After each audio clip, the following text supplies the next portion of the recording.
For this particular piece, I'm actually doing a continuation.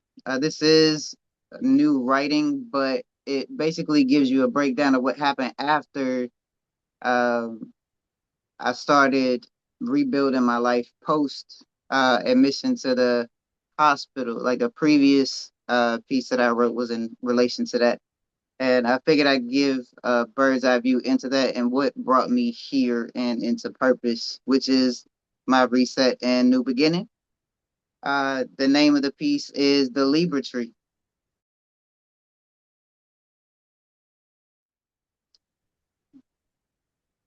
A warm day in October, 20 plus one, a root transcended my family tree.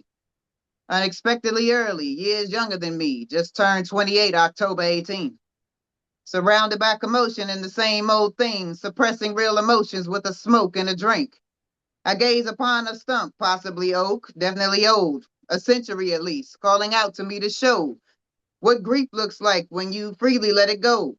Although at the time, I really didn't know. I was teaching how to properly own the truth, grass tall as my shoes, meditating my blues. Flashes of memories as tears kept falling. Still, I wasn't sure if I wanted to fall in.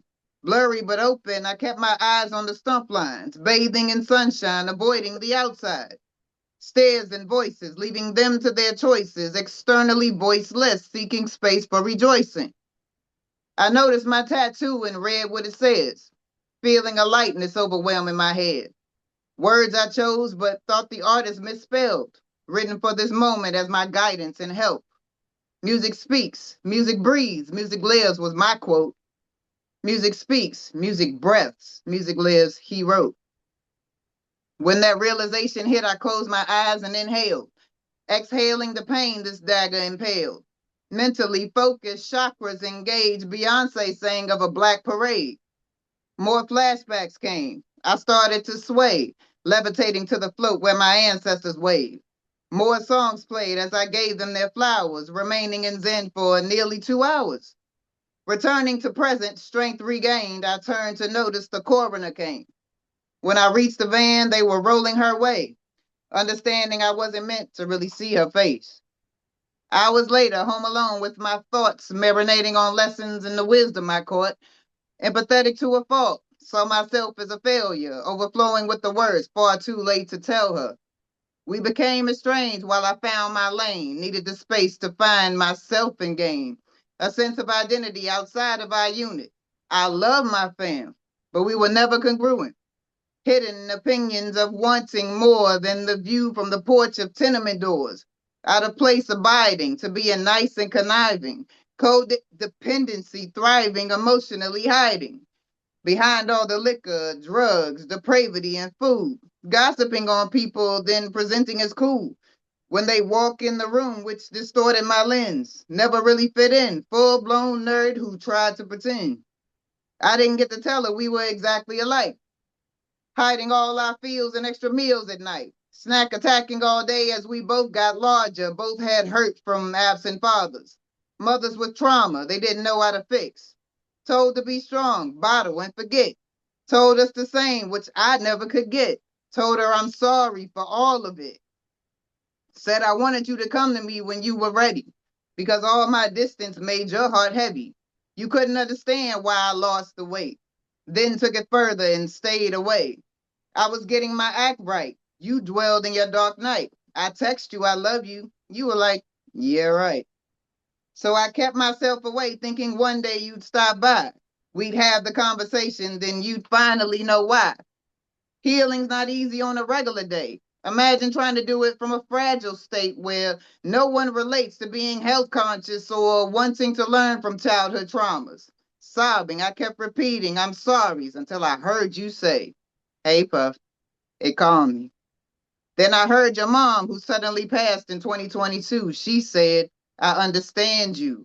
I forgive you. I'm proud of you for seeing what I couldn't see. You'll always be my fourth child and favorite niece. Those words were what I never thought to know I would need. For words, I thanked her for helping raise me. Then Granny, who passed in 2023, said, I'm proud of you, baby. I let the moment settle in and spiritually take me before I could ask how this could possibly be. I was told to remember and then I would see. It didn't take but a minute for the realization that all three transcended, and I never saw their faces. All their last viewings, I didn't make them. All three of their bodies were cremated. All the women in our bloodline know, hear, or see, metaphysically, except for me. Or so I thought. I was wrong. My traumas were blocking my gifts. Healing those wounds created a shift. My journey thus far led me to this vindication for me and for them. The next day on my porch, still immersed in the mystical, I wondered what happened to take her physical. It seemed nonsensical because she was young, had theories on causes, but no answers would come. I heard her voice again. You gonna write something for me? I told her, yeah, with no clue as to what it would be. Knowing I'm the poet, she asked me to sing. Tell her the truth. Don't hold back a thing. I wrote her a piece she helped me compose with memories and stories that I didn't know. Based on our secret affection for theater, musicals, and plays, she danced, we sang. Our weird was the same, living outside of boxes. No one else related or truthfully guided. I completed the task with singing included, along with a message of healing through music. High School Musical, Doodles Bop. The end of our saga, or so I thought. I usually read at a loved one's service, but thoughts of speaking instead deterred it. Instead, I recorded and put the piece out, confusing her siblings and casting doubt. Cousin, are you sure you don't want to read? I confirmed I was sure. I was called to speak. I told, I was told while admitted to Psych 5 East, a motivational speaker is what I should be. At the time, the idea didn't make much sense. Poetry has always been my vocal lens until I saw the need to reach out to my people, embrace them with love so they see that we're equals. Let truth be the remedy that starts the ceasing of cycles of loss with no knowledge on grieving, blindness to seeing these patterns repeating generational wounds, habitually bleeding. Wanting to speak with no preparation so they feel the words my heart is conveying. Every day prior till I stood in the church, searching for verbs while battling my nerves. Hoping enough was said, but not too much. Second guessing my calling to go off the cuff.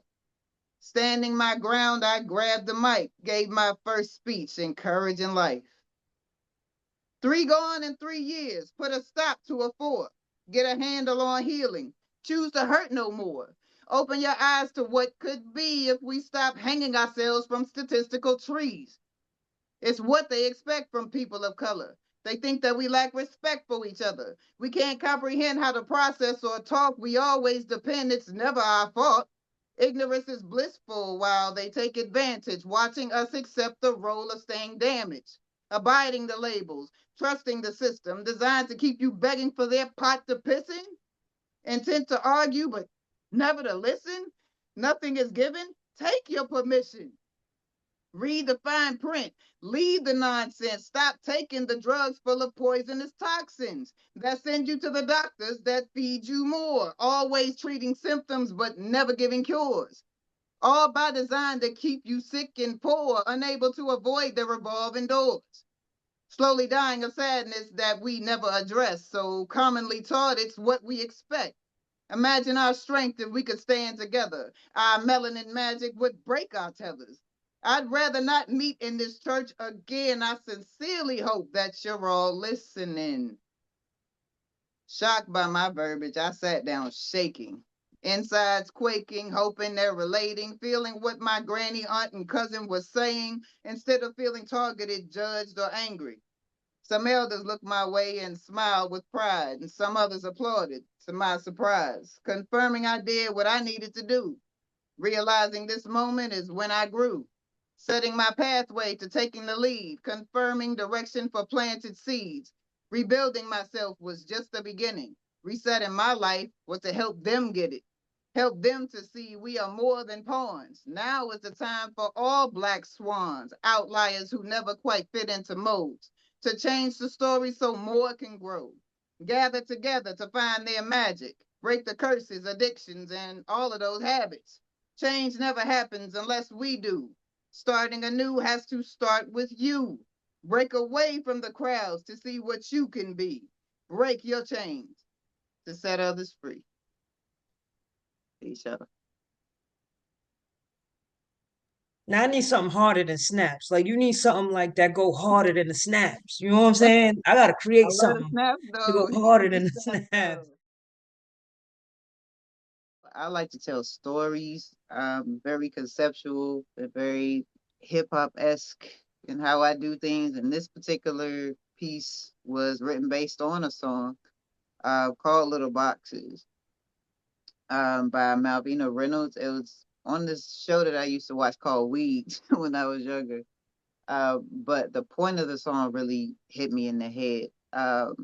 The part of it is it's like little boxes on a hillside, little boxes made of ticky tacky, and they're all made out of boxes, and they all look just the same. It was basically a political song from back in the 60s, and she was like telling everybody not to conform. And this is my interpretation of how to break out of your own boxes. Once were little boxes on a hillside of ticky tacky that made a truth a gunman. Reality made him trigger happy. Fatigued by the constant recycling, he snapped.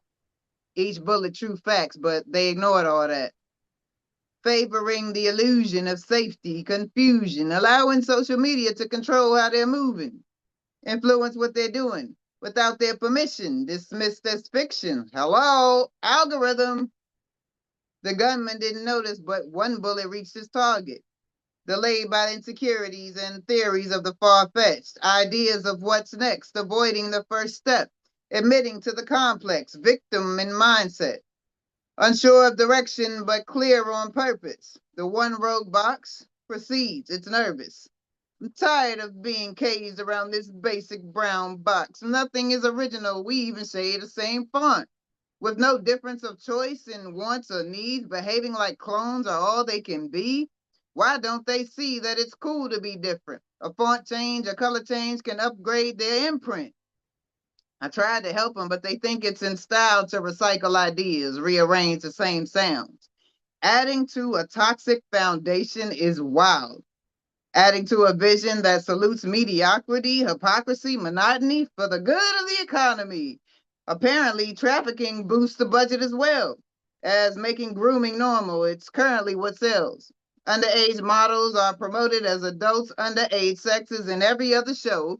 Those models I mentioned and other famous kids we know are allowed to drink and party with overgrown adults, not knowing that they're playing a dangerous game for fortune and fame, possibly detained. The music being pushed sells sex as a weapon as well as drugs and misogyny. Reasons to fail.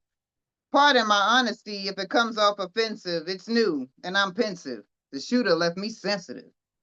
But I'm meant to give a thorough account. Won't leave nothing out. The powers that be are selling us out from every route to disguise what they do. Red 42, salmonella in the food, bits of metal in the food, feces, plastic, blue 42. Rotten meat is allowed, and guess what they do? They grind it and sell it. Commercial. To you. Fresh meat. Tell you read the label, but the label is flawed. Measured by weight to throw you off. Zero sugar means stevia, sucralose, monk fruit, all with erythritol. Blood clots. Healthy can harm too. Pump you full of additives and poison, then blame you for making reckless choices, knowing they are to blame too. Food is addictive to a dangerous degree. Modified genetically, yellow number 3.